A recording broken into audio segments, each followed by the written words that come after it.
c'est le jour de la mort, la Hiloula, donc, d'un grand tzaddik. Ils sont tous grands les tzaddikim, d'accord, mais un tzaddik qui s'appelait Rabbi Shalom Sharabi, qu'on surnomme le Rachash, Rabbi Shalom Sharabi. Ce rave-là était du Yémen, d'accord, ce rave-là était du Yémen, et donc depuis petit déjà, d'accord. En fait, si on remonte, Rabotai, si on, je remonte un peu l'histoire, à peu près 200 ans avant, il y avait un grand kabbaliste qui s'appelait le Harizal, Rabbeinu Yitzhak Luria, 200 ans avant.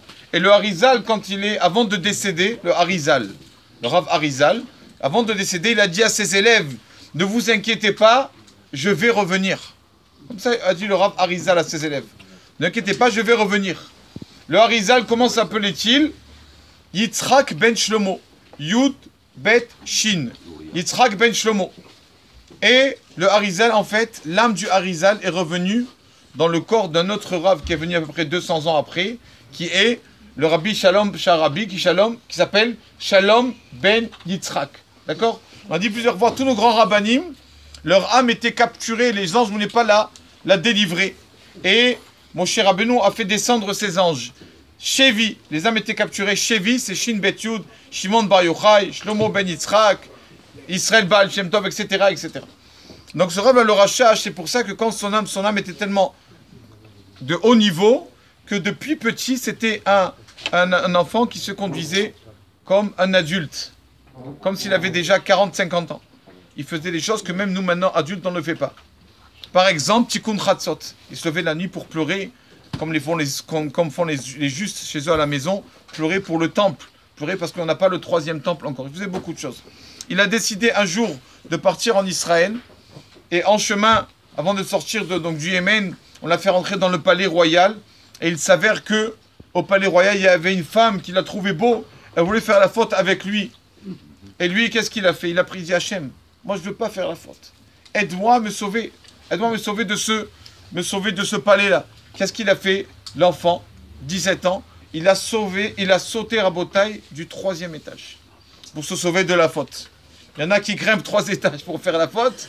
Et lui, il a sauté 3 étages pour se sauver de tout ça. Donc il s'est sauvé. D'abord il est arrivé en Inde. Après il est arrivé en Syrie. Jusqu'à qu'il est arrivé en Eretz Israël. Ce Rav-là, bon, il y a beaucoup d'histoires sur lui. Je vais en raconter une. D'accord, je vais en raconter une ou deux, peut-être très vite. Première chose, c'est ça les vrais tzadikim, très modestes. Quand il est arrivé à Jérusalem, alors qu'il connaissait déjà la Kabbale à son âge, il n'a rien montré. Ils lui ont dit, regarde. Il leur dit, j'aimerais bien avoir un travail à l'Yeshiva des Kabbalistes là-bas à Jérusalem, qui existe jusqu'à maintenant, à la vieille ville. On lui a dit, regarde, si tu veux, tu fais le shamash. Le café, le thé, tu ouvres, tu fais. D'accord, il n'y a pas de problème. Donc le Rachash, que personne ne connaissait, un kabbaliste de haut niveau comme ça, qui faisait le shamash. C'est lui qui servait les gens et tout. Et tout le monde le prenait pour n'importe qui. Et une fois, il entend les rabbins qui étudient, les kabbalistes, et le Rosh Yeshiva, celui qui est à la tête des rabbins, qui fait le cours et qui dit, je vous dis la vérité, ce morceau, je n'ai pas bien compris. J'ai pas compris, on peut l'expliquer comme ça, on peut l'expliquer comme ça. Je ne connais pas l'explication de ce morceau. Comme ça, le Rav, le Rosh Yeshiva, Rabbi Gedalia Chayoun, qui parlait à ses élèves. Et le Shamash, donc le Rachash, qui entend ça. Et qu'est-ce qu'il fait? La nuit, quand il se lève pour Jean préparer le café et le thé, il écrit sur un petit papier la réponse, comment expliquer ce texte, et il la met dans le livre du Rosh Yeshiva. Anonyme, bien sûr. Et le Rosh Yeshiva qui ouvre son livre le lendemain, il dit, j'ai toujours pas compris. Et il voit ce papier-là. Il dit, attends, d'où il vient ce papier? Donc il voit tous ses élèves, il a dit, je décrète que la personne qui a écrit ce papier se dévoile aujourd'hui à moi. Il me dit, qui a écrit ce papier? Et donc, bien sûr, le Rachash, avec toute sa modestie, ne s'est pas dévoilé. D'accord? Et une fois, il a dit à sa fille, donc une fois, deux ou trois fois c'est passé comme ça, une fois, il a dit à sa fille, regarde, tu vas te mettre, ils habitaient en face de la yeshiva, tu vas regarder la nuit, et tu vois, est-ce qu'il y a quelqu'un qui vient mettre un papier dans mon livre? Il faut que tu guettes pour voir. Donc la fille qui guette, et en fait, qu'est-ce qu'elle voit la nuit à 2h du matin? Elle voit le chamash, que tout le monde prenait pour un rigolo. En fait, c'est lui qui répondait, qui les énigmes, les problèmes du Rosh Yeshiva, en termes de Kabbale, c'est lui qui répondait.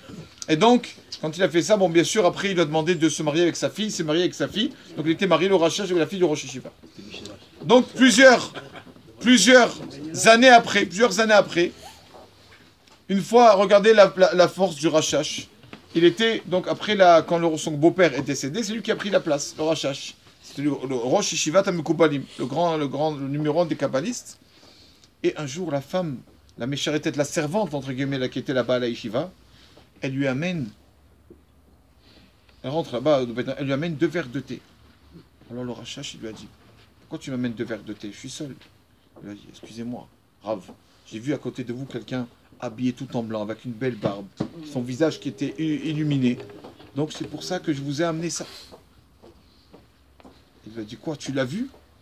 Est-ce que tu as vu le monsieur qui était avec moi? Si tu l'as vu, ça veut dire que je dois te dévoiler qui est ce monsieur. Ce monsieur est ni plus ni moins qu'Eliaou Hanavi, le prophète Eliaou, qui venait se dévoiler au Rachash. Il venait étudier avec lui et lui apprendre les secrets de la Kabbale. Donc il lui a dit, ce monsieur-là, c'est Eliaou Hanavi qui étudie avec moi.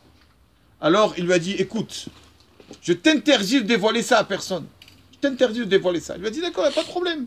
Mais moi aussi j'ai une condition. C'est quoi ta condition? Il lui a dit, je veux une condition. Je ne dévoilerai pas à condition que vous me donnez un papier, Rabbi, que je mérite d'être votre servante aussi au monde futur.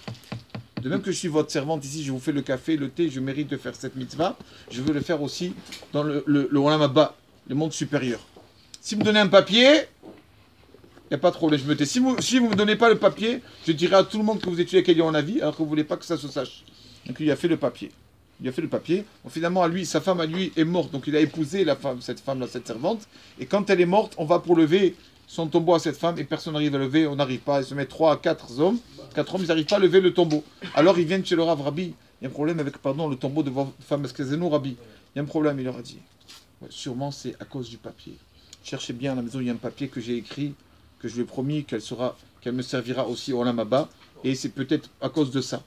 Mettez le papier. Ils ont cherché le papier, ils ont mis le papier, alors ils ont pu lever le tombeau, enterrer la femme du Rachash. Donc c'était vraiment quelqu'un qui était de haut niveau, le Rachash Rabbi Shalom Sharabi, que son mérite protège l'âme Israël. Amen. Amen.